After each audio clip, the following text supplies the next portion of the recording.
Por favor, apoio. Iniciando a gravação. Obrigado. Bem, então vamos retomar os trabalhos para dar início ao julgamento dos processos pautados para a sessão das 14 horas do dia 18 de junho de 2020. Iniciando pelo item 160, relator Paulo Henrique, recorrente Fazenda Nacional, recorrida Bretanha Comercial. Paulo, por favor.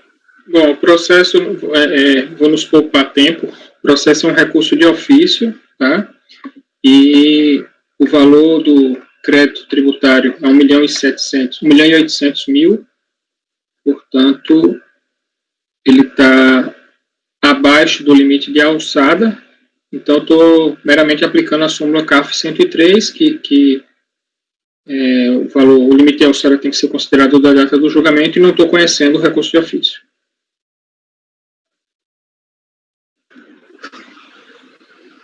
Seu áudio está fechado, presidente.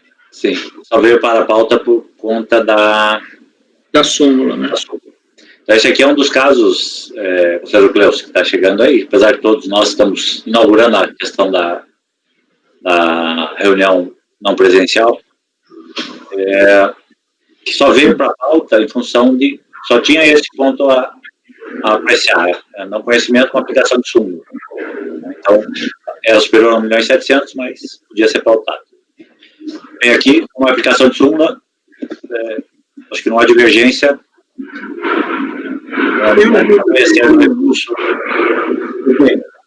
Eu errei material no voto, o voto está muito bem redigido, como sempre, do conselheiro Paulo, mas é só a página... Onde é? 3235, está faltando 5 aqui na página...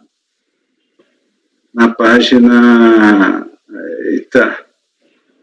Página 2, folha 2 do voto. Lá no finalzinho, depois que você cita... achei, obrigado.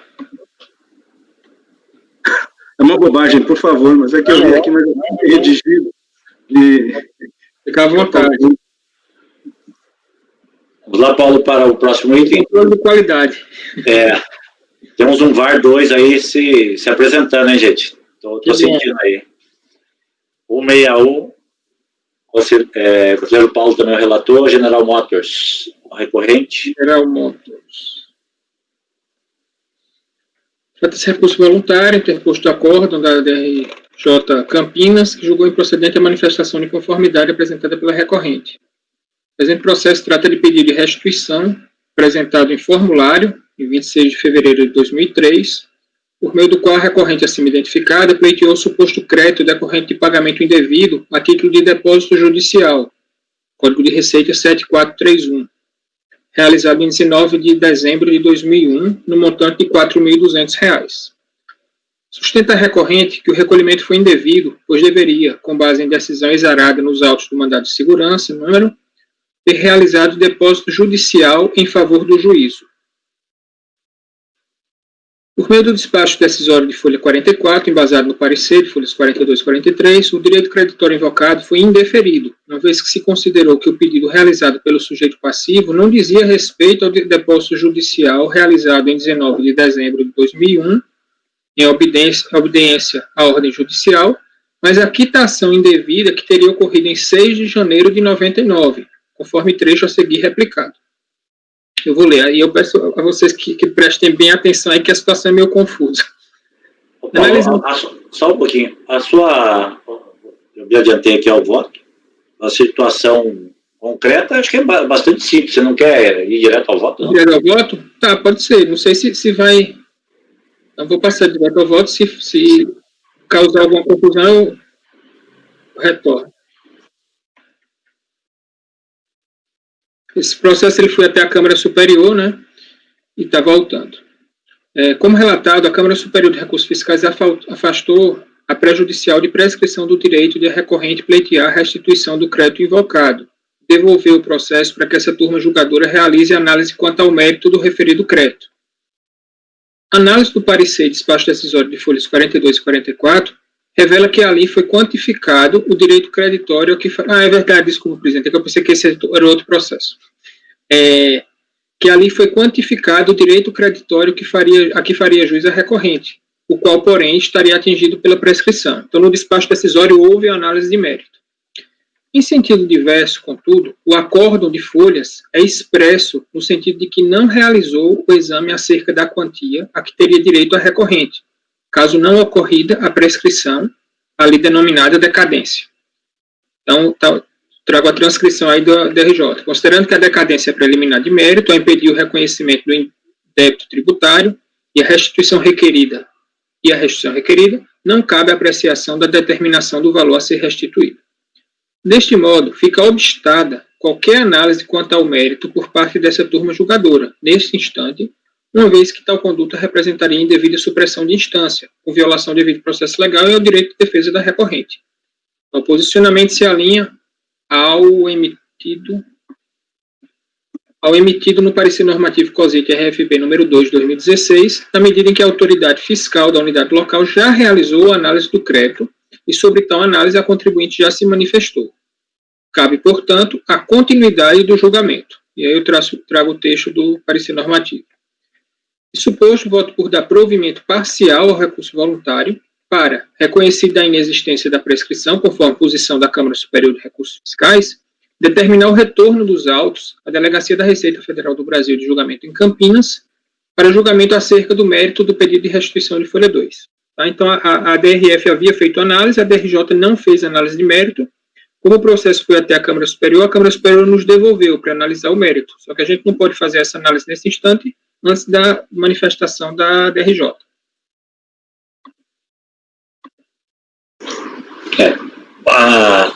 Se a senhora tivesse atentado, podia ela devolver diretamente para a instância ACOR. Né?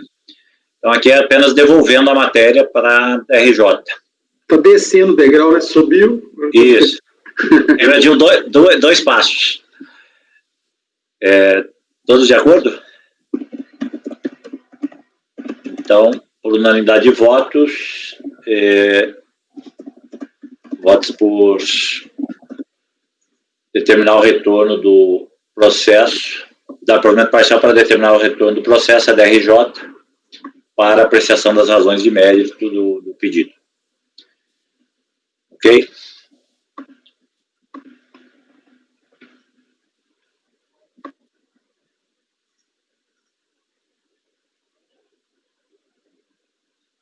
Agora voltamos com a pauta da Andréia, que tem 162, Indústria Globo de Artefatos.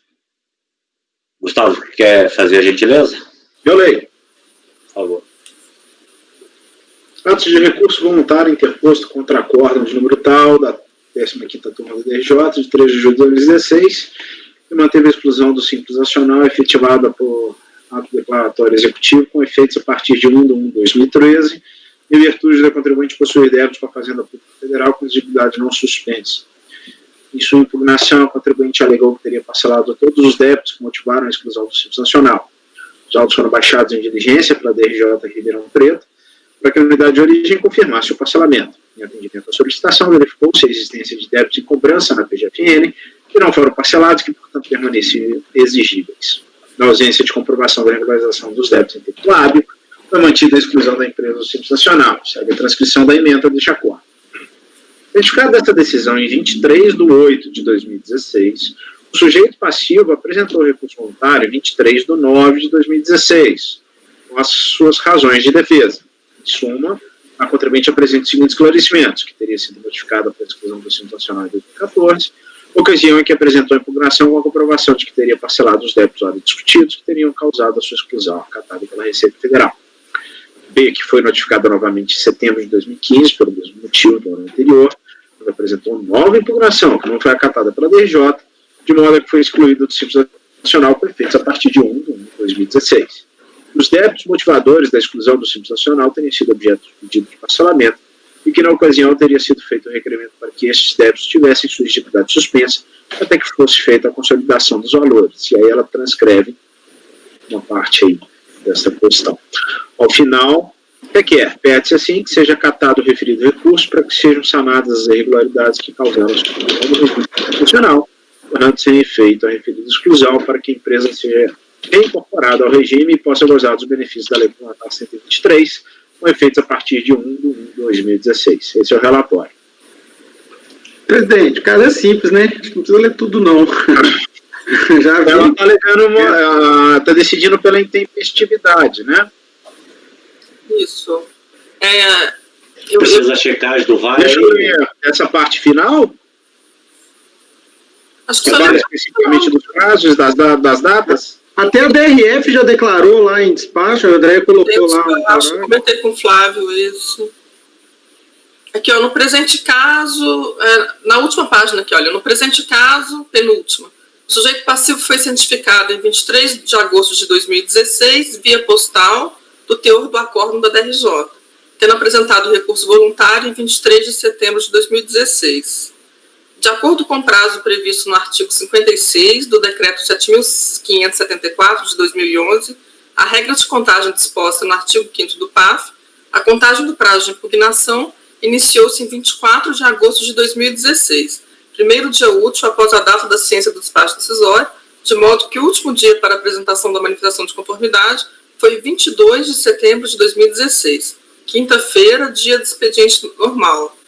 Logo, tendo em vista que a manifestação de conformidade foi apresentada em 23 de setembro de 2016, um dia após o termo final do prazo de 30 dias legalmente estabelecido, conclui-se pela sua intempestividade. Por meio do despacho de folhas 66, a DRF Contagem também se manifesta pela intempestividade da apresentação do recurso voluntário. Portanto, caracterizada nos autos a intempestividade da contestação, nos termos do parágrafo 2º do decreto tal, a petição apresentada não caracteriza impugnação, não instaura a fase litigiosa do procedimento, não suspende a exigibilidade do crédito tributário, nem comporta julgamento. Só para compreender, a intempestividade é do recurso ou da impugnação? É do recurso, eu escrevi errado. Ele fala um monte de vezes impugnação e tal, que são duas situações. Tem razão, presidente, houve uma falha aqui no meu acordo. Gente, vocês conferiram se tinha feriado em algum dos dias aí? Conferi. Mas se a própria unidade fez, é porque ela estava lá ciente do...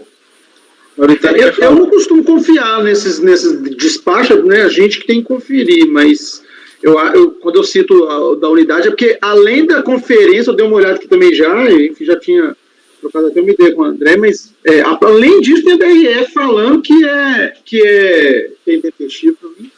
André, mas o Paulinho achar claramente em despacho decisório e impugnação. Tem certeza que não é lá de baixo, não? Não, eu errei mesmo. Eu peço desculpas aqui ao colegiado, porque eu peguei um voto meu da DRJ e não me atentei. Eu vou corrigir, senão... Então é recurso voluntário. Não conhecimento mesmo, porque senão seria negar provimento. E aí tem até que mudar aqui essa parte final. Peço desculpas aí aos colegas, eu me equivoquei aqui. Esse último capítulo aqui, o capítulo teria que sumir, né? Porque a fase litigiosa foi instaurada. É que eu peguei o meu, assim, esses primeiros votos eu ainda me confundo, sabe? Aí eu peguei um voto antigo e não me atentei, mas eu vou corrigir e adequar. Então é não conhecer o recurso por intempestivo. Mauritânia quer falar. Mauritânia. Não, o senhor já falou. É porque estava confuso se era a manifestação ou se era o recurso. Sim, eu me confundi, gente. Obrigado. Então, todos de acordo? Então, por unanimidade de votos, não conhecer do recurso por intempestividade. Agora voltamos com um repetitivo. Conselheiro Flávio, mecânica comercial, item 163. Vai limpar a pauta. Oi? Flávio agora vai limpar a pauta, porque tem um monte de repetitivo. Pode ir, presidente? Por favor. O caso é até relativamente simples, está muito na linha de outros processos que nós decidimos ontem de minha relatoria. Bem, trata-se de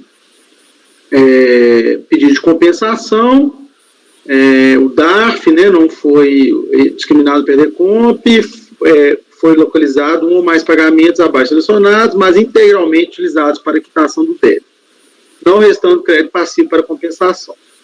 O crédito indicado no pedido de compensação seria decorrente de pagamento devido maior de imposto de renda retido na fonte, decorrente de recolhimento com DARF em 9/3, no valor de 12 mil. Intimada a referida decisão, o contribuinte apresentou extensa manifestação, alegando, em síntese, nulidade do despacho decisório, por ausência de fundamentação e por desvio de finalidade, no mérito, além de ter feito pedido para a juntada posterior de documentos, com base no princípio da verdade material, pugnou pela inaplicabilidade da multa em fase do princípio do não conflito, da razoabilidade da proporcionalidade e pela inaplicabilidade da taxa Selic. Naquela oportunidade, quando a apresentação da manifestação, o recorrente não juntou nenhum documento, tampouco defendeu seu direito creditório. A resignação ficou centrada, como mencionado, em supostos vícios do despacho decisório e aplicação da legislação em vigor, notadamente no que concerne às penalidades e aos juros. Em julgamento, a DRJ de Belo Horizonte entendeu por bem julgar como improcedente a manifestação, refutando todos os argumentos apresentados pelo contribuinte. Não concordando com a decisão, em mais um recurso extremamente longo, o recorrente argumentou apenas pela possibilidade de apresentação de documentos a qualquer momento do processo, e no mérito se surgiu novamente quanto à penalidade aplicada e quanto à taxa Selic para a correção dos débitos. E aí é bom deixar claro que ele não traz, ele não replica em recurso voluntário a preliminar de nulidade. Mais uma vez, o contribuinte não apresentou qualquer documento nos autos. Então, ele é tempestivo, já estou indo direto para o voto, viu, presidente? Por favor. Tempestivo, cumpre os demais requisitos. Enfim. Eu faço aquela minha introdução sobre verdade material, como já conhecimento de todos. No presente caso, estou lá embaixo já. No presente caso, como você observa, o recorrente, além de não trazer qualquer documento para defender seu direito creditório, não apresentou em seus apelos nenhum argumento para justificar e comprovar a existência do crédito de cada pedido de compensação. Entende-se? Aí eu falo da verdade. Aí, por outro lado, que nós já os argumentos lançados no recurso voluntário, quando a inaplicabilidade de multa, de mora, por ter essa caráter supostamente confiscatório, além de ser supostamente razoável e desproporcional, também não se pode dar guarida ao contribuinte. Contudo, parece que o reconhece seu ouvidor que o processo administrativo não é o âmbito correto para discussões dessa natureza, uma vez, como sabido, a defesa ou o CAF afasta a aplicação de lei em vigor por supostos vícios constitucionais ainda não definitivamente julgados pelo Poder Judiciário. Esta é, inclusive, a anotação da súmula 2. Por fim, com relação à taxa Selic, eu estou aplicando a súmula 4 do CAF. E voto por negar o provimento. Bem acelerado, viu, presidente? Mas é bem simples o caso. Falta de prova, né? Ele nem defende o direito creditório, ele vem só em questões marginais. Gustavo? Não, Paulo. Paulinho, mas eu voto também, não tem problema não. Eu acompanho o relator. Pode votar, Gustavo. Eu acompanho. Ricardo? Acompanho. Andréia? Como relator. Cléucio? Também acompanho o relator. Mauritânia? Com o relator. Também acompanho o relator, então, por unanimidade de votos, negado provimento ao recurso voluntário, esse processo que é o paradigma. Presidente, Oi. só uma coisa, só até tiro uma dúvida, não sei se você está com o meu voto aberto, eu tentei tirar todas as menções lá no relatório, mas no segundo parágrafo do meu relatório eu deixei qualquer crédito. Você acha que isso tem problema lá na hora de formar lá o lote? Ou poderia suprimir, mas eu achei que era interessante deixar, mas você que manda aí. Veja, porque eu cito o número, o valor do crédito invocado, né, o código de receita, não sei se todos vão ser igual, o mesmo crédito. O valor, com certeza, não. Pode deixar isso aí. Então, pequenas variáveis, né, que pelo menos dão uma identidade ao processo. Tudo bem.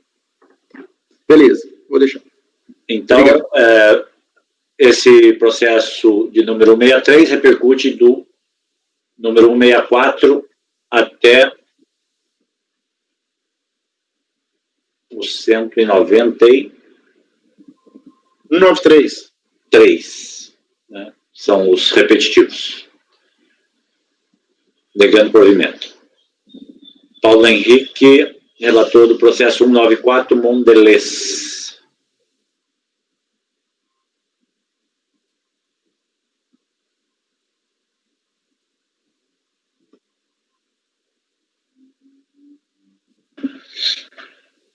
abrindo aqui.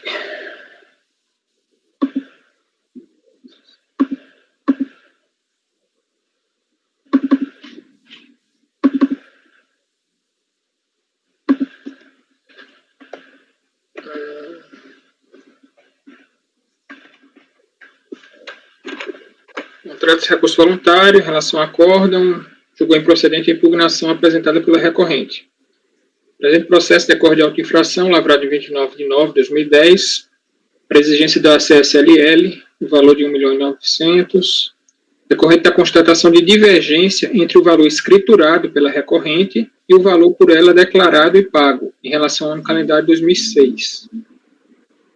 Conforme TVEF, a recorrente inseriu na ficha 16 da DIPJ, referente à apuração da CSLL devida em relação ao mês de novembro de 2006, débito no valor de 141.800, quando o valor correto seria 1.037.000, resultando em diferença não declarada em DCTF de 895.000. A divergência em questão decorreu de haver informado a título de CSLL devido em meses anteriores o valor de 3.400.000, quando o correto seria 2.500.000, resultando na apuração a menor de CSLL. Decorreu ainda de compensação realizada espontaneamente pelo sujeito passivo no referido período de novembro de 2006 e valor pago a maior a título de estimativa no período de março de 2006.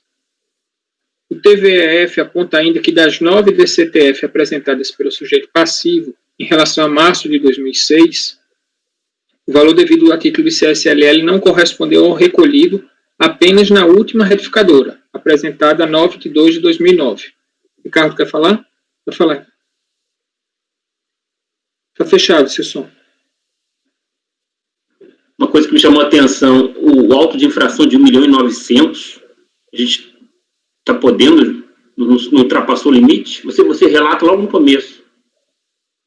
Mas eu acho que a principal é acréscimo. Eu acho que o principal é abaixo. Se eu só conferir aqui.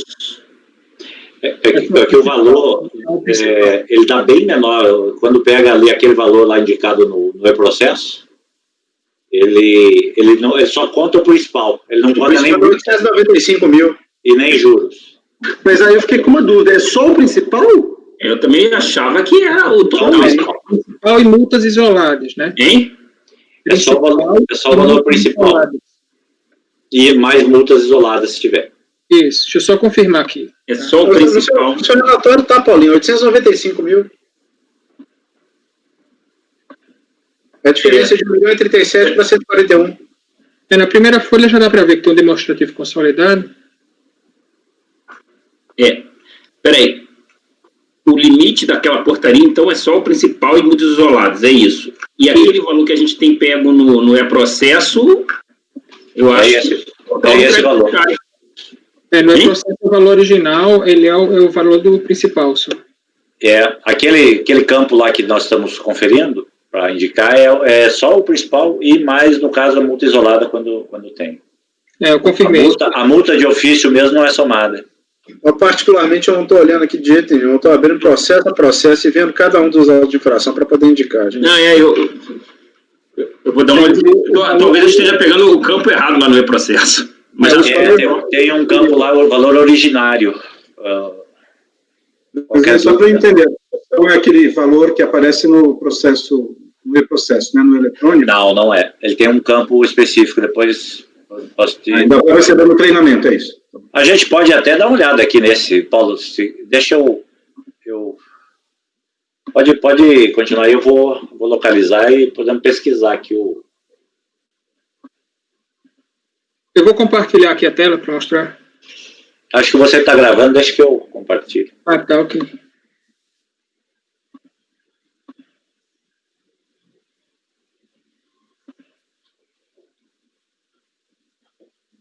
Este é o item...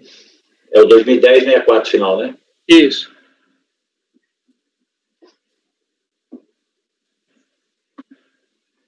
Dentro do processo, Cléucio, tem um izinho azul.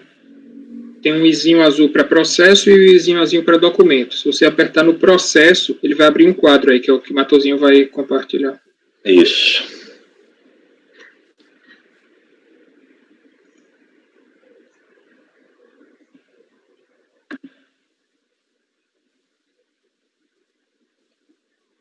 Ou mesmo na relação dos processos, também do lado esquerdo também tem o mesmo izinho, né?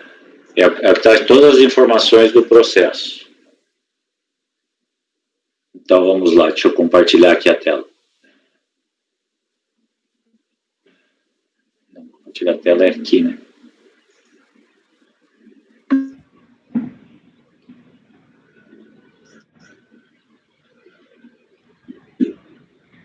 Estão vendo aí? Ó, eu vou abrir o quadro. Esse campo aqui, ó, valor originário. Doutor Matosinho? Oi. Com licença. Sim. Essa tela está aparecendo na minha gravação, tudo bem? Tudo bem, é momentânea, tá, não tem problema. Tá ok, então, obrigada. Então, o valor originário é esse aqui, ó. Onde está o cursor, tá? Esse valor que eu tenho considerado, Matosinho, é isso aí. Por isso que o crédito, como um todo, você veja aqui, dava 3.300.000 atualizado, mas originário é só o principal aqui, de 895 mil. Desculpa, eu agora olhando aqui, inclusive a orientação que a gente recebeu, eu vi que eu estou pegando o valor correto mesmo, eu me equivoquei. Então, na minha cabeça era o crédito total, mas é só o originário, então é o principal. Okay. É que o recurso que eu fiz, por exemplo, a gente tem esse é o principal mais multa, né? Nesse caso aqui não. Conselheiro Kleuski, esse item, esse izinho aqui do e-processo é que você vai clicar e vai aparecer valor de julgamento, e ali você clica aqui, ele abre a tela.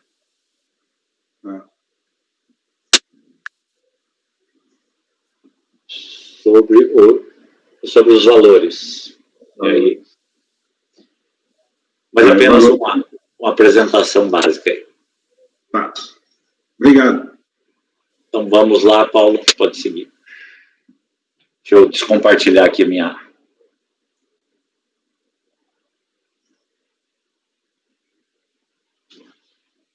Ok. Então, acho que eu estava na divergência, não é isso? Não, da TVF, aponta ainda que das 9 TCTFs, apenas uma estava diferente do valor recolhido.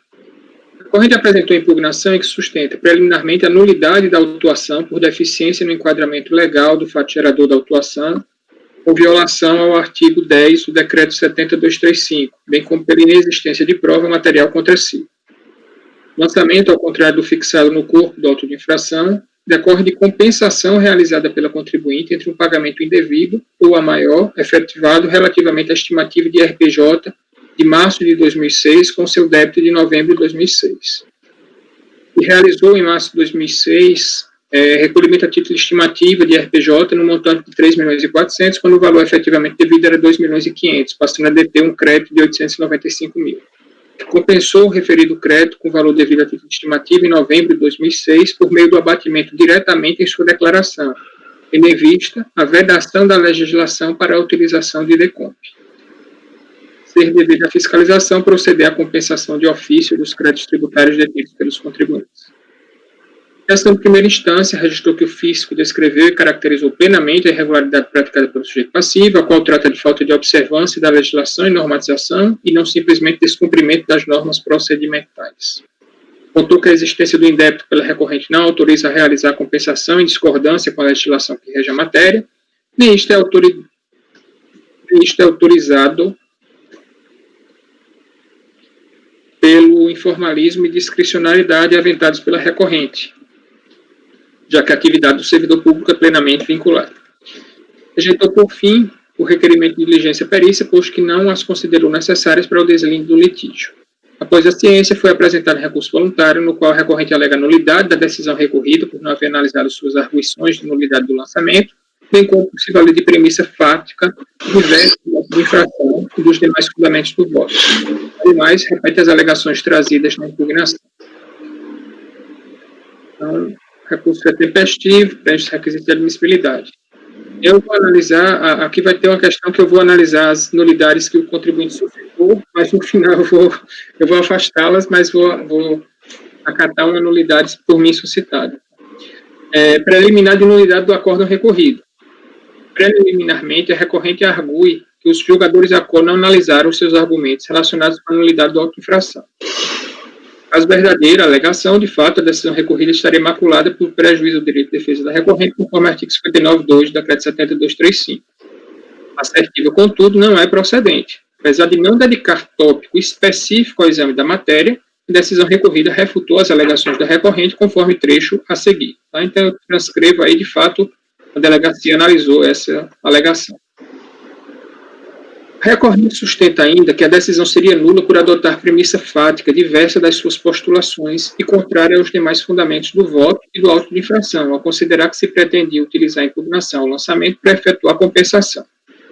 Não existe, porém, a inovação ou a contradição suscitada no recurso.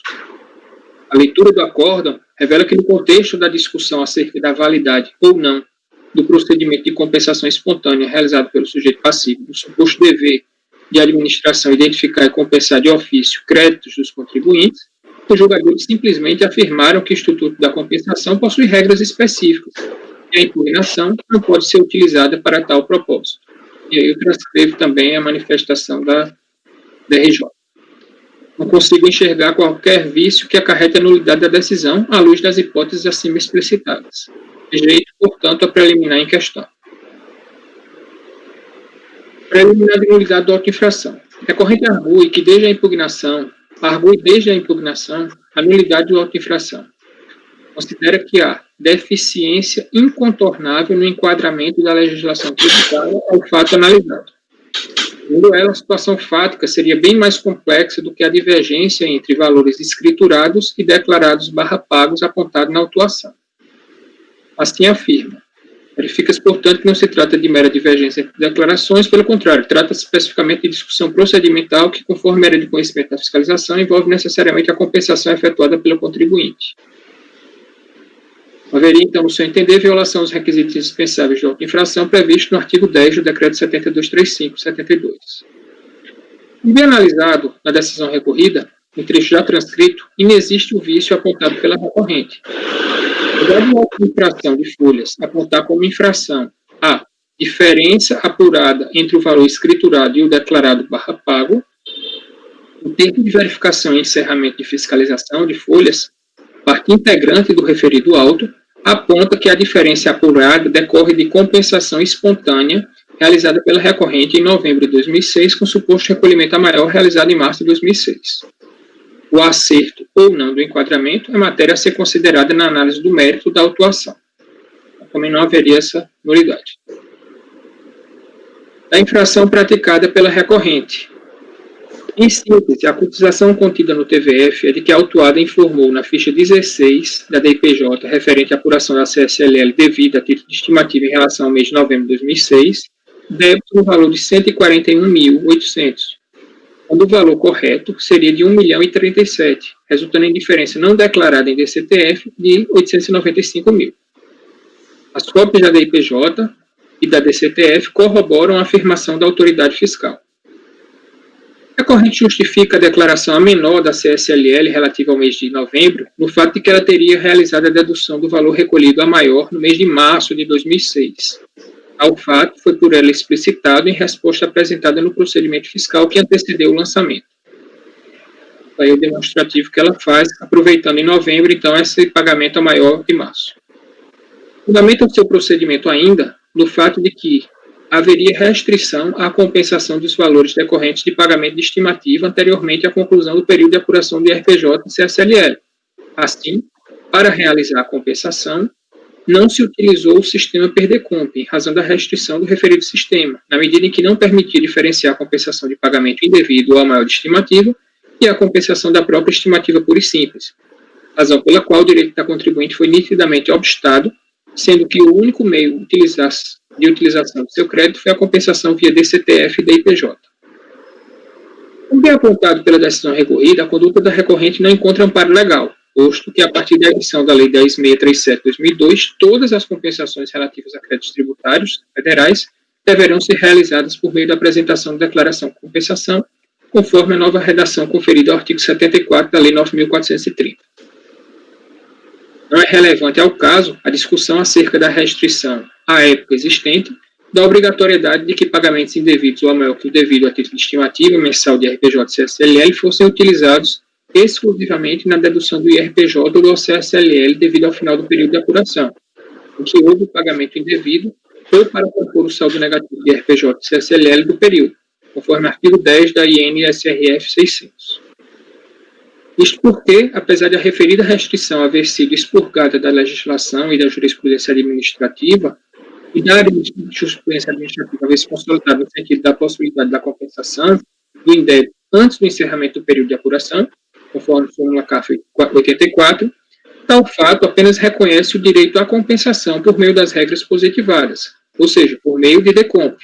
Jamais pode ser utilizado para referendar a compensação praticada à margem da legislação, como no caso sob exame.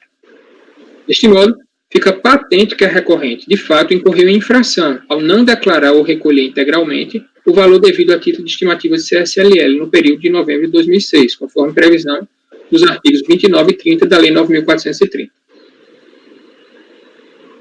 E aí eu chego ao vício que eu encontro no lançamento. A consequência da infração apontada pela autoridade fiscal, contudo, não se coaduna com o lançamento fiscal realizado. Conforme o artigo 44, inciso 1 e parágrafo 1º, inciso 4 da Lei 9.430 de 96, na redação vigente à época, o lançamento no caso de falta de pagamento de declaração do valor devido a título de estimativa do CSLL era penalizado com a multa isolada de 75% sobre o valor que deixou de ser pago ou declarado. E aí eu trago a redação do artigo 44. O TVEF, porém, a conclusão da autoridade fiscal foi no sentido do lançamento de ofício da diferença não declarada em DCTF, de competência do mês de novembro, no valor original de 895 mil. Já no auto de infração, o valor não foi constituído em relação ao fato gerador de novembro de 2006, mas em relação ao ano calendário de 2006, ou seja, levando em conta o reflexo do não recolhimento da estimativa de novembro na apuração final da CSLL. Ocorre que nessa circunstância deveria ter sido considerada a apuração realizada pelo sujeito passivo na ficha 17 da IPJ apresentada, que apontava saldo negativo de CSLL no valor de 47.900. Eventualmente, caso desconsiderado no valor informado na linha 52 da citada ficha 17, CSLL mensal paga por estimativa, o montante que deixou de ser recolhido em novembro de 2006, haveria saldo de CSLL a pagar. Não obstante, a recorrente poderia opor a consideração do valor recolhido a maior a título de estimativa em março de 2006, já que, como visto, a legislação à época determinava que este fosse levado ao ajuste anual. O certo é que a discussão travada nos autos não se voltou à apuração anual da CSLL, mas à apuração da estimativa devida em novembro de 2006, de modo que não se pode, a esta altura, inová-la completamente sem que isto represente supressão de instância e inegável prejuízo à defesa da recorrente. Aqui o vício se refere à própria atividade de lançamento conforme previsto no artigo 142, consistente na tarefa de verificar a ocorrência do fato gerador da obrigação correspondente, determinar a matéria tributável, calcular o montante do tributo devido e, sendo o caso, propor a aplicação da penalidade cabível. Por outra parte, o evidente descompasso entre a descrição da infração realizada no TVF e o lançamento formalizado no auto de infração configura vício de motivação e ocasionou prejuízo à defesa da autuada, já que não foi instada a se defender em relação à apuração anual da CSLL, mas a ausência de recolhimento / declaração da estimativa de novembro de 2006.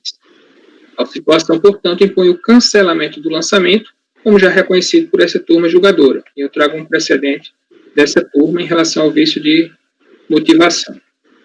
Por todo exposto, voto por rejeitar as preliminares de nulidade do acordo e do auto de infração suscitadas pela recorrente e, de ofício, reconhecer a nulidade do lançamento, dando provimento ao recurso voluntário para cancelar integralmente a exigência.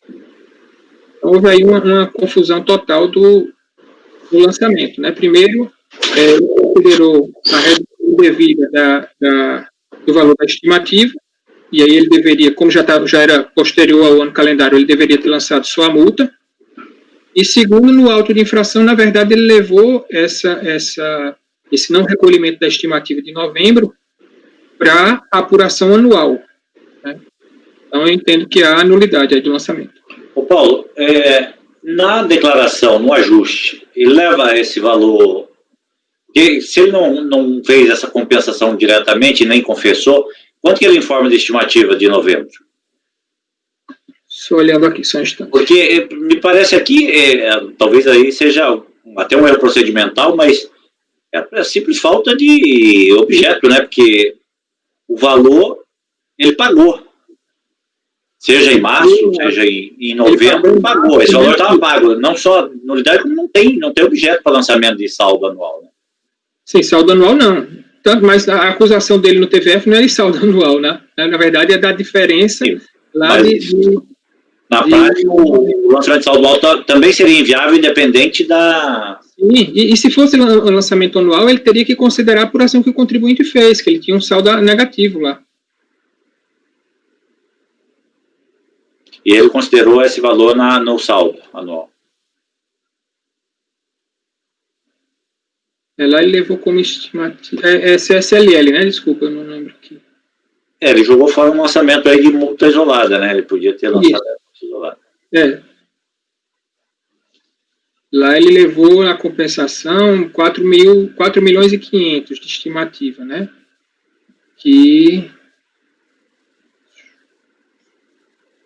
ele já tinha considerado isso daí, na verdade, para compor esse saldo. Ou seja, ele não tinha imposto a pagar no fim do ano. Isso. E aí ele lançou isso como uma diferença.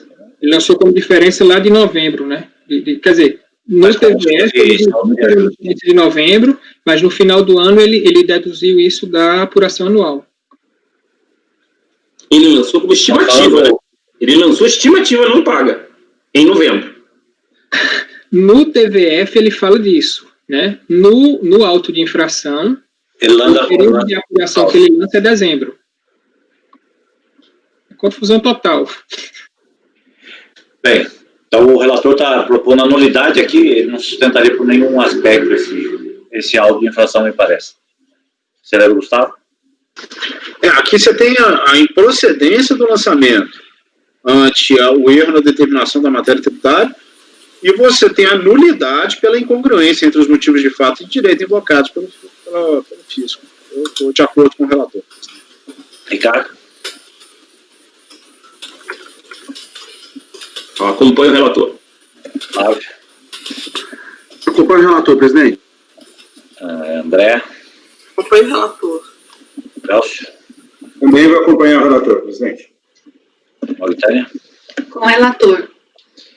Também acompanho o relator, então, por unanimidade de votos, declarar de ofício rejeitar as nulidades suscitadas pelo sujeito passivo e declarar de ofício a nulidade. Era muita nulidade. Suscitar as nulidades aí nesse caso.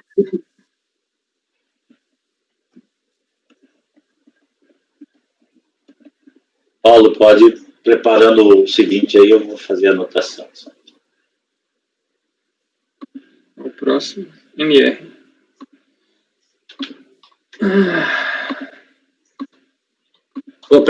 Presidente, eu pensei que a gente ia pro Torão agora à tarde. Tá difícil. Tá difícil. Mas em homenagem eu comi um bife de chouriço no almoço.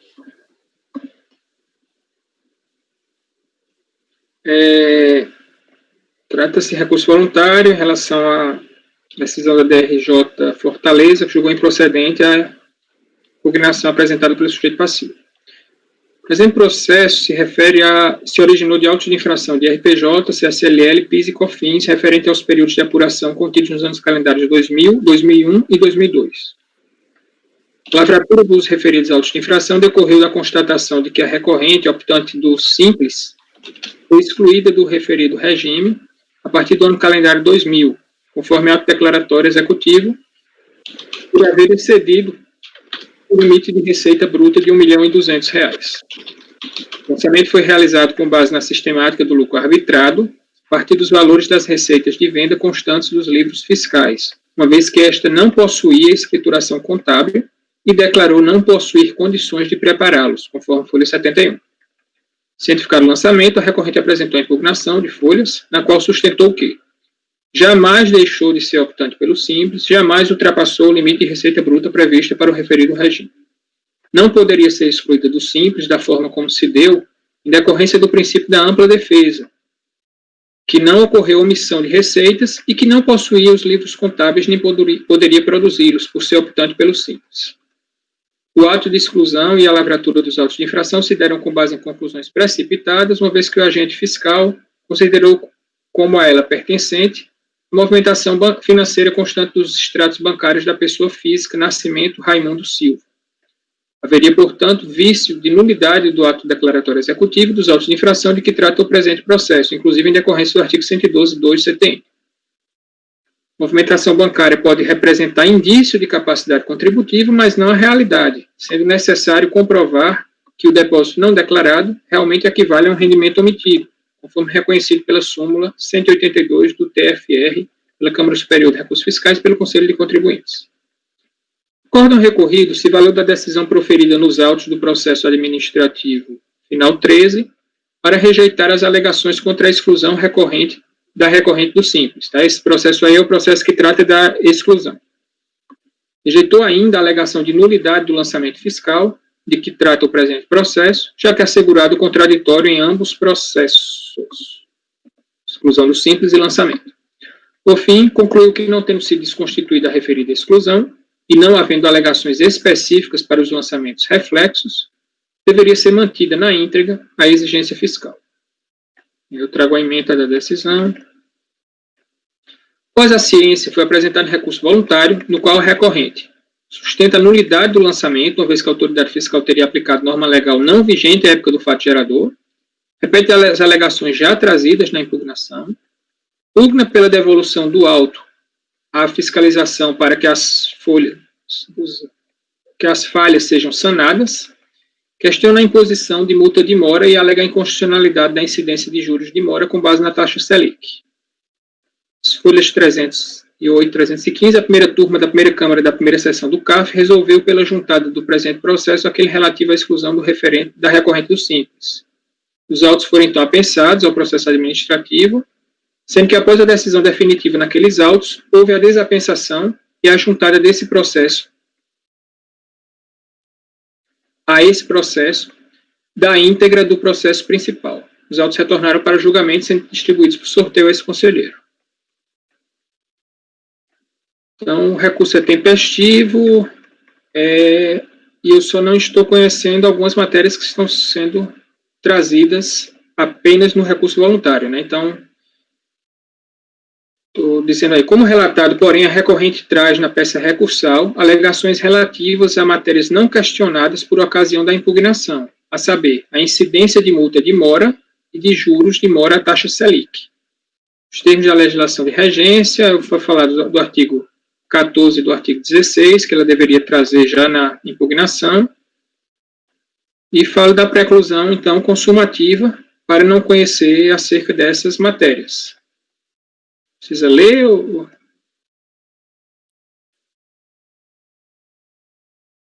Não vi.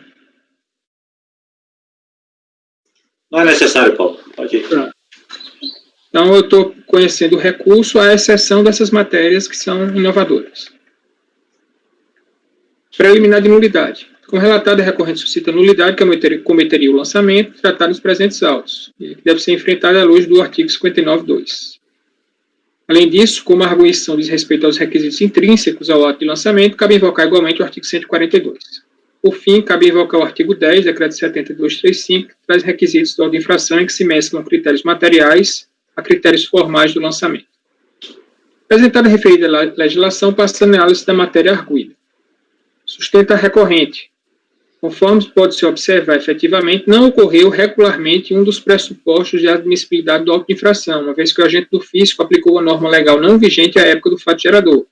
Ou seja, foi o parágrafo 5 do artigo 42 da 9430, incluído pela 10637, verbes. Quando provado que os valores creditados na conta de depósito ou de investimento pertencentes a terceiros, evidenciando interposição de pessoa, a determinação dos rendimentos ou receitas será efetuada em relação ao terceiro, na condição de efetiva titular da conta de depósito ou de investimento. Percebe-se que a referida norma que consubstanciou o auto originou-se de uma norma, 2002, com data posterior à data do fato gerador, 2000, 2001 e 2002, portanto inadmissível ao mundo jurídico tributário tal procedimento. A alegação é afastada pela simples leitura dos autos de infração. da qual se percebe que o dispositivo legal apontado pela recorrente jamais foi invocado como fundamento do lançamento. Pode-se supor que o mencionado dispositivo tenha sido utilizado no lançamento que culminou com a exclusão da recorrente do simples, o que levaria a uma nulidade que atingiria por reflexo a autuação constante dos presentes autos. Porém, os elementos constantes desse processo revelam a total desnecessidade da invocação à referida norma, já que o próprio responsável pela recorrente atesta que os recursos que transitaram em suas contas bancárias pertencem à pessoa jurídica NR da Silva. Deste modo, rejeito a preliminar de nulidade do lançamento. Então, o próprio pessoa física, na verdade, disse que esses recursos eram... a própria recorrente, na verdade, né, disse que esses recursos eram dela. Do mérito. Em relação às alegações de mérito apresentadas pela recorrente, melhor sorte não lhe assiste. Em primeiro lugar, porque dissociadas do lançamento fiscal constante dos presentes autos. A recorrente ataca o lançamento fiscal realizado com base em movimentação bancária, algo que não ocorreu no presente processo, cuja autuação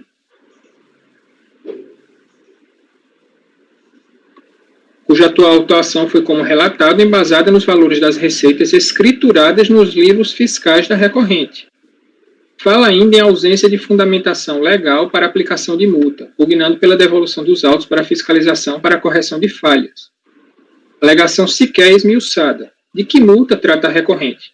Os autos de infração foram lavrados com estrita observância e declinação da legislação vigente, inclusive com a multa de ofício aplicada, não se vislumbrando qualquer mácula capaz de afetá-los. Por fim, a recorrente questiona a sua exclusão do simples, matéria igualmente alheia aos presentes autos e definitivamente decidida no processo administrativo final 1, conforme folhas. Mantidos, portanto, os efeitos do ato declaratório executivo, procedente à autuação da recorrente fora do simples, nos anos calendários de 2000 a 2002, já que não há qualquer arguição específica quanto ao procedimento de apuração realizado nos presentes autos.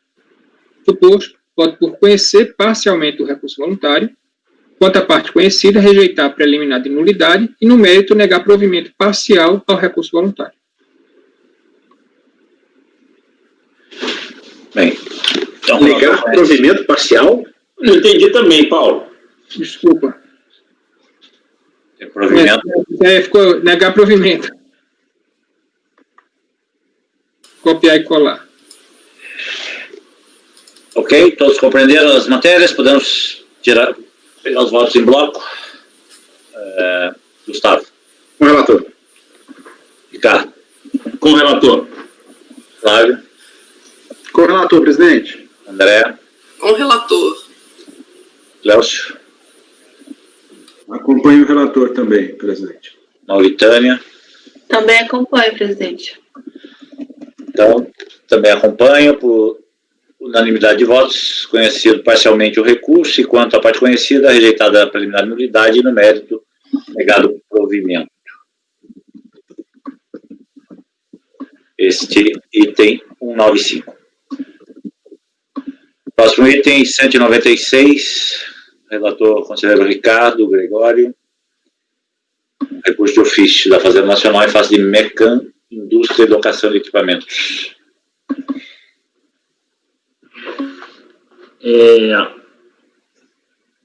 Esse caso aqui é igual ao anterior aí do Paulo, não exatamente o anterior, mas alguns itens atrás, em que a aplicação da súmula 103, no sentido de que o recurso de ofício que foi suscitado, ele, depois da vigência da portaria 63 de 2007, ele não atinge o limite de alçada. Então, eu não o conheço. Querem que eu leia com detalhes? Não, desnecessário. Obrigado pela sua disposição, mas acho que a gente não precisa. Todos de acordo aqui, né? Não conhecimento por limite de alçada do recurso de ofício. Muito bem, só deixa eu registrar, o próximo item é de minha relatoria.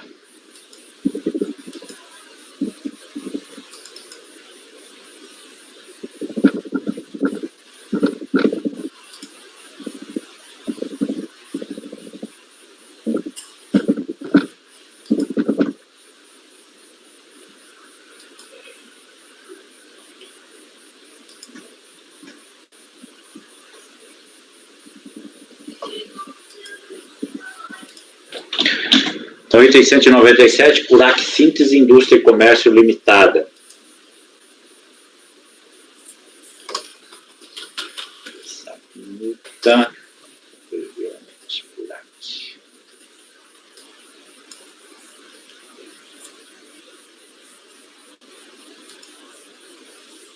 Vamos lá. Esse caso aqui, eu vou ler o relatório, que o relatório decide mais do que o próprio voto. Trata-se recurso interposto face do acórdão da DRJ Recife, que não conheceu da manifestação de inconformidade apresentada contra o despacho decisório que indeferiu o pedido de compensação do CSL com outros débitos, conforme a ementa aí trazida. O despacho decisório analisou 3 decompes, indeferiu o pedido de compensação por ausência de saldo negativo informado na DIPJ de 2004. Cientificado do acordo, a recorrente apresentou 2 petições na mesma data, visando impugnar o lançamento. Vamos ver que ele traz aqui uma alegação de erro, de preenchimento, traz um quadrinho. Eu fiz questão de copiar e colar o recurso na íntegra aqui, porque ele basicamente nada diz sobre os fatos em si, mas ele alega esse erro de preenchimento. Tá? Então, a primeira petição, aí no mérito ele diz que o erro formal por parte do contribuinte, onde consta no campo data de vencimento, a data seria outra e tal. Né? E ao final ele pede subsistência. Isso relativo a uma das decompes. Ele fez mais de uma petição para o mesmo, em face da mesma decisão, mas essas 2 na mesma data. Em face de deferimento da decomp e tal, faz a mesma coisa, traz um quadro, apresenta retificadoras, no mérito anuncia que tem um erro formal por parte do contribuinte do preenchimento da decomp, data de vencimento, faz umas referências nesse sentido. Posteriormente, após ter sido intimado em 1º de fevereiro de 2016 a regularizar os documentos relativos à sua representação dos autos, a recorrente apresentou uma nova petição, em 4 de fevereiro de 2016. Você veja que as primeiras 2 tinham sido apresentadas em 4 de setembro de 2015. Aliás, em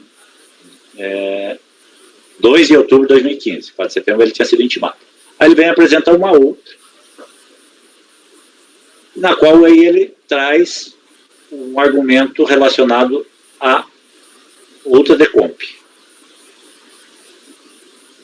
Trago aqui também a transcrição literal. Junto com esta última, são apresentados novos documentos para comprovação da representação em face das assinaturas nas petições. Então, vamos ao voto. A recorrente apresentou 3 petições distintas em face do acordo que indeferiu a manifestação de inconformidade apresentada em face do despacho decisório, que analisaram 3 declarações. Em que pese tenha demonstrado, tenha denominado essas petições como impugnações, entendo que as mesmas devem ser recebidas como recurso voluntário, uma vez que apresentadas depois da ciência do acordo recorrido, em homenagem ao princípio do formalismo moderado que informa o processo, considerando-se ocorrida a mera atecnia na sua formulação. Não obstante, verifique-se que, embora o despacho decisório tenha apreciado ao mérito de 3 decompos distintos que teriam origem no mesmo crédito, a recorrente apresentou manifestação de inconformidade em face da decomp final 2503, tendo seus argumentos sido rejeitados pela DRJ pelo fato de os mesmos terem sido dirigidos contra a cobrança dos débitos e não contra o indeferimento do crédito pleiteado ou não homologação da compensação. Então, ele só na manifestação de conformidade se surgiu contra uma delas, só em face de um dos fatos. Destaque, a recorrente não se manifestou contra o indeferimento das decompes final 6364 e 3369, estando precluso o seu direito de fazer nesta fase processual em obediência ao artigo 17 do Decreto 70.235. Em face do exposto, não há como conhecer o recurso consubstanciado nas petições apresentadas em 2 de outubro, que se insurgem contra o indeferimento dessas 2. Então, ele, na manifestação, ele não tratou dessas. Na nova impugnação, que eu estou tratando como recurso, ele trata das outras 2 que ele não tratou. Né? Então, eu não estou conhecendo por esse motivo. Por outro lado, a última petição, quando ele reitera as alegações em relação àquela que foi contida na manifestação de inconformidade, ele adita argumentos, então, contra a manifestação apresentada em face da 2503. Ocorre que tal manifestação é absolutamente extemporânea, uma vez que seu prazo recursal esgotou-se em 8 de outubro, estando precluso o direito de fazerem adição às petições anteriormente apresentadas. Registre-se que esta manifestação da recorrente foi apresentada depois de ser intimada a regularizar documentos de sua representação em face das duas primeiras petições, como se pode da intimação abaixo. Embora confusa, eu acho que ele foi induzido aqui, porque a DRF fala assim, retificação do recurso voluntário de acordo com a cláusula 21 do contrato social da empresa no que diz respeito às assinaturas necessárias. Então, a intimação podia ser muito clara, só comprovar a representação dos autos. Né? Embora confusa a redação da intimação orientando o contribuinte à retificação do recurso voluntário, tal fato não legitima o aditamento das razões recursais anteriormente apresentadas. Novo documento apresentado deveria servir tão somente para ratificar o recurso apresentado anteriormente por meio das duas petições naquela mesma data. Desta feita, também não deve ser conhecida a petição recursal apresentada em 4 de fevereiro, vez que o recorrente já esgotara sua oportunidade de recursal ao apresentar as petições protocolizadas em 2 de outubro, estando precluso seu direito de se surgir contra outras matérias ventiladas no acordo. Por todo o exposto, no sentido de não conhecer do recurso voluntário. Entenderam a confusão, não? Então, Matosinho, apesar de estar... Pode falar? Pode. Apesar de estar realmente confuso, lá no início você identifica que é saldo negativo, né, o crédito. Aí como funciona no saldo negativo?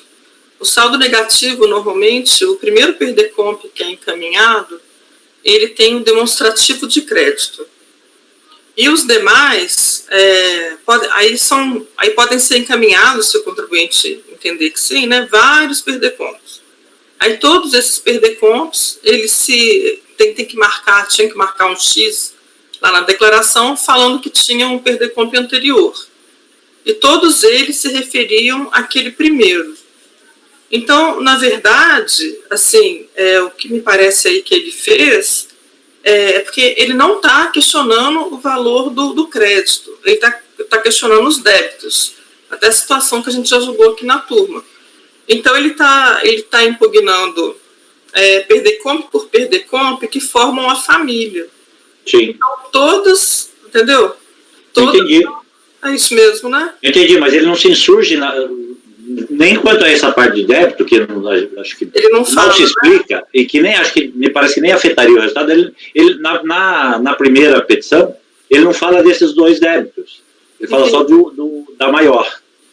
E aí, quando ele vem tempestivamente, ele apresenta sobre os outros dois débitos menores. Também falando dos débitos confessados, realmente concordo. É uma família só. Mas ele não tratou dessa matéria. Né? Ele não falou nada sobre esses.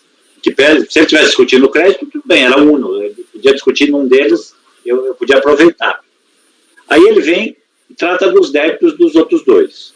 Né? Perfeito. E o terceiro, quando ele volta a falar do que ele realmente apresentou manifestação de inconformidade, ele o faz totalmente de forma intempestiva, ditando... Ele nem diz que está ditando, né?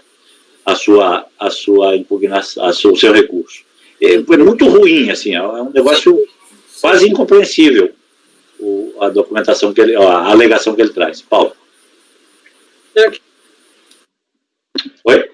A manifestação de inconformidade realmente é paupérrima, né?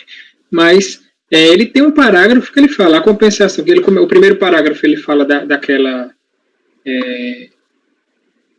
11947, aí no segundo parágrafo ele diz, a compensação feita pelos DECOMP 05057 e 40415 é o crédito residual da DECOMP anterior, visto que o vencimento do RPJ anual, então assim, ele menciona elas. Eu não entendi por que...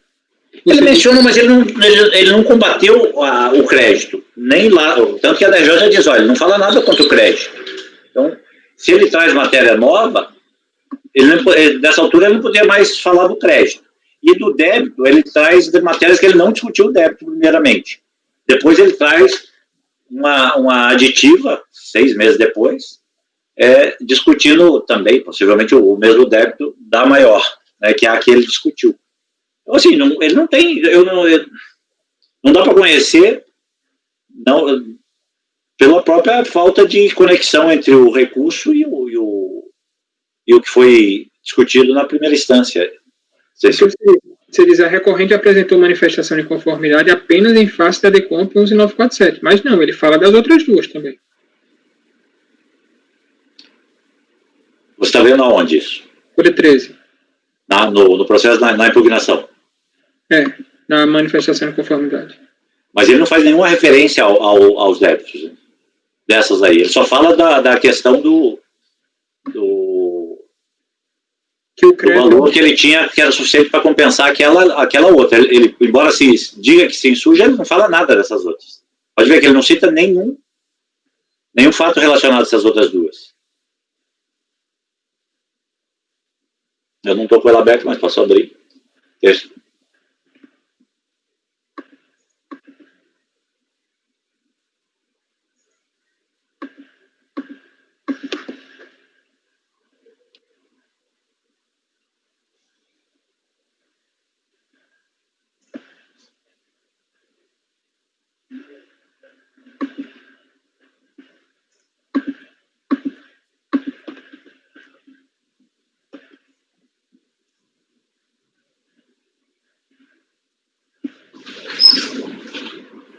Na verdade, o contribuinte fez muita confusão aqui, né? A verdade é essa, né? Ele não traz argumento, de fato. E a própria DRJ, ele não se contrapõe também ao acordo da DRJ.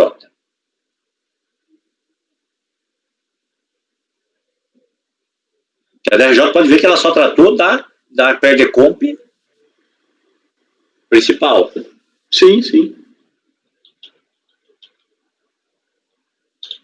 Olha a folha 11, Paulo. Folha 13. 13. É questão de inépcia aí, né? Acho. Ela é inépcia, podia ser inépcia, mas é assim. Mas você pode ver que, por que eu estou dizendo de não conhecer nenhuma? Ele não trata dessa discussão no acordo. É porque eu fiquei preocupado, sou incomodado com essa questão de você dizer que ele estaria trazendo só no recurso voluntário as alegações, entre aspas, né, referentes às outras duas, mas na verdade, desde a manifestação de conformidade, ele fala delas. Não se defende nada, não apresenta argumento nenhum, né, mas a mesma defesa que ele faz em relação à primeira, ele aplica a outra porque ele diz que é apenas a continuidade do crédito.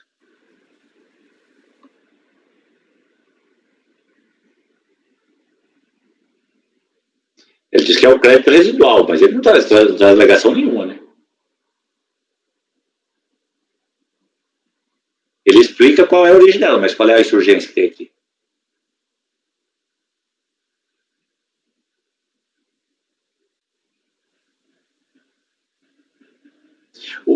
A alegação dele, sabe o que era? Que eu acho que ele fez uma grande bobagem.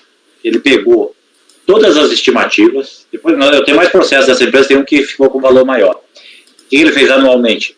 Ele pegou as estimativas pagas, que ele devia somar e levar lá para o campo da DPJ e apurar o posto de vida anualmente, e jogou em DECOMP e compensou como se fosse saldo negativo para pagar o saldo apurado. Está entendendo? E inclusive valorando cada pagamento da sua data, atualizou pela Selic, aí deu um valor maior do que o que ele tinha pago e debitou o saldo. É um erro completo, crasso, assim, de declaração.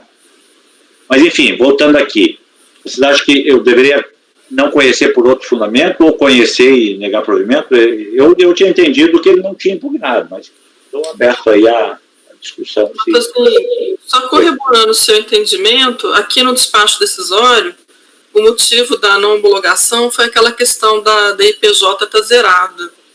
Então, na hora que fez o batimento, ele nem se insurgiu contra isso, estou corroborando, ele nem se insurgiu contra isso na manifestação dele, ele nem alega. Ainda tem isso, né? Gustavo. Tem nem contencioso, gente. Vamos botar a bola para frente aí. O recurso dele, tem uma súmula do STJ, se eu não me engano, que fala que o recurso não pode ser conhecido quando ele não ataca os fundamentos da decisão recorrida. Tudo bem que a súmula se aplica ao agravo, mas venhamos e convenhamos. É verdade. Então não tem uma matéria para analisar. Eu posso pôr mais essa frase aqui, assim, ele não ataca realmente nada da decisão recorrida.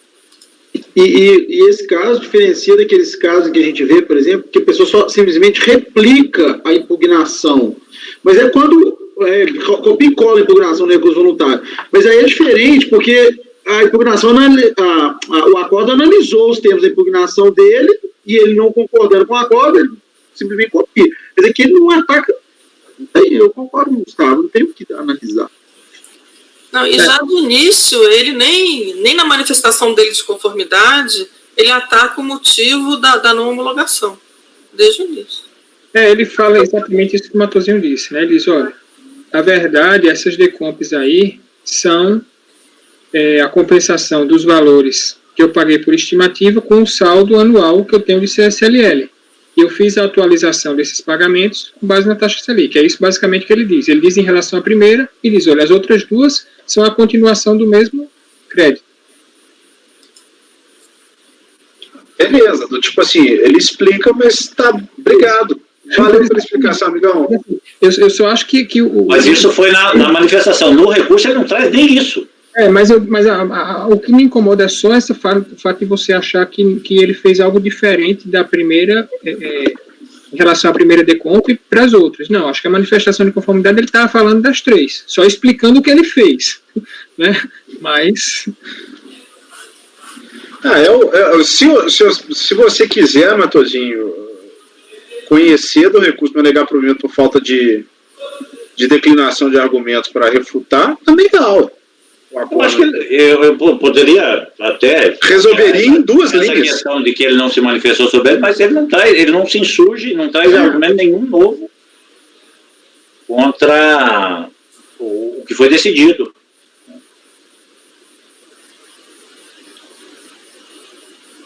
Se prefere negar provimento, conhecer parcialmente, porque o terceiro, com certeza, tem que se conhecer, né? A terceira petição. Eu acho que você evitaria aí uma possível procrastinação do feito sob uma alegação. Eu duvido que isso vai acontecer, até pelo que aconteceu até aqui, mas o contribuinte poderia opor embargos. Então, para matar o problema na raiz, você conhece do recurso em relação às duas decomps e nega provimento por falta de declinação de fundamentos para refutar as conclusões da DRJ, duas linhas, e não conhece no terceiro pelas razões que as coisas. Mas se você não quiser conhecer o dos três, do recurso e também do aditamento, para mim, eu acho que estaria correto.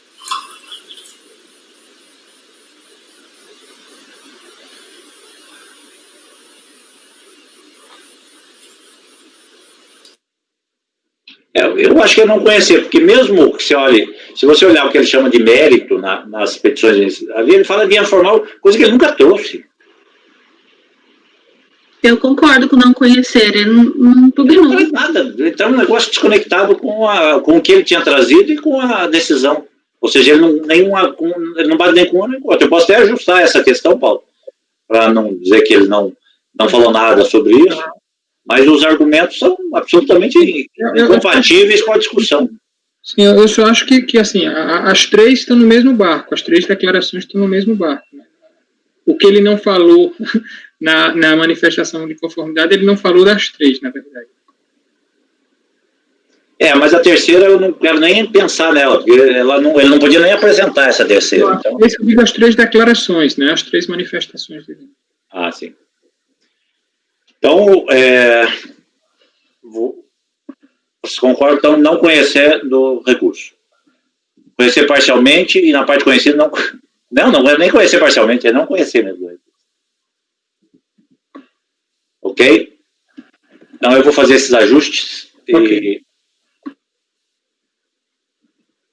vamos em frente. A partir de agora só tem Andréa. Vocês querem fazer aquele intervalinho agora para a gente pegar um novo fôlego? Então vamos lá. Uns 15 minutos? 10? Quanto? 10 minutos.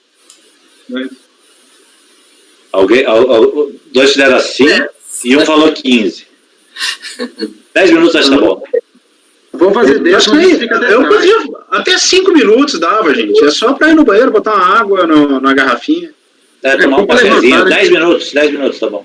Tá? Eu peço ao apoio para interromper a gravação, a gente volta em 10 minutos.